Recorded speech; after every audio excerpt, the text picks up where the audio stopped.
Hello friends, welcome back. It's me again. There are always things that pastors tend to leave out of their sermons, and so I wanted to offer a couple more thoughts as we process this message about darkness and light and bearing light as the people of God and as we take the next steps. Author and retired pastor Tim Keller says that the early church was known for 5 distinctives. 5 ways that they were different from the culture around them, that they were radically different from the Romans around them.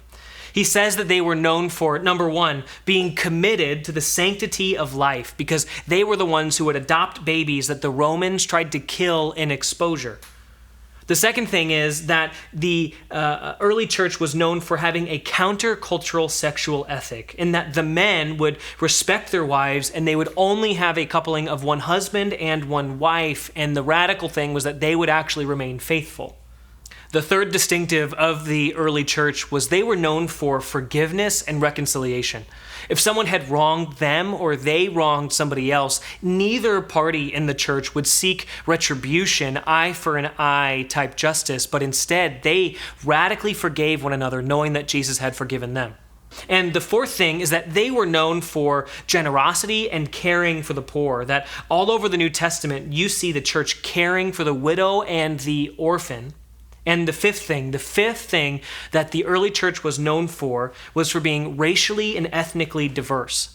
Now you see that in the New Testament when the early church brought in Jew and Gentiles alike together under one roof to worship one God.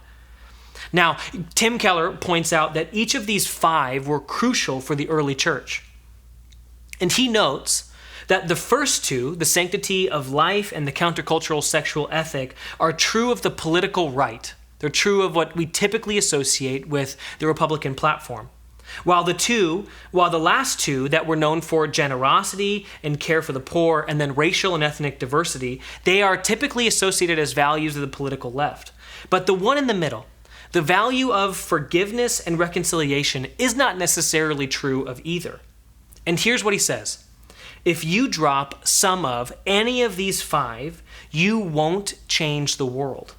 The world will change you. So friends, I'd like to challenge us in our midweek digging deeper sermon bonus moment. What does it look like for you to embody some of these 5? What do you most struggle with? How can you connect with people in your community group or in your family about some of the ways in which you can know, look, and learn and grow in any of these 3 categories? Maybe you're holding on to unforgiveness. Maybe you are struggling with the sanctity of life and you have questions. Or maybe you are struggling with sexuality or countercultural sexual ethic or generosity and caring for the poor or being racially and ethnically diverse, and there are questions and there are answers, and we as a church can bear the light of Christ. So I challenge you, what does it look like in your moment to embody, wrestle with, figure out what does it look like for the early church to manifest itself here in our moment? Village Church, it has been so good to be with you for the last 2 weeks. It is such a privilege. I'll be joining you later in the summer. Have a good week.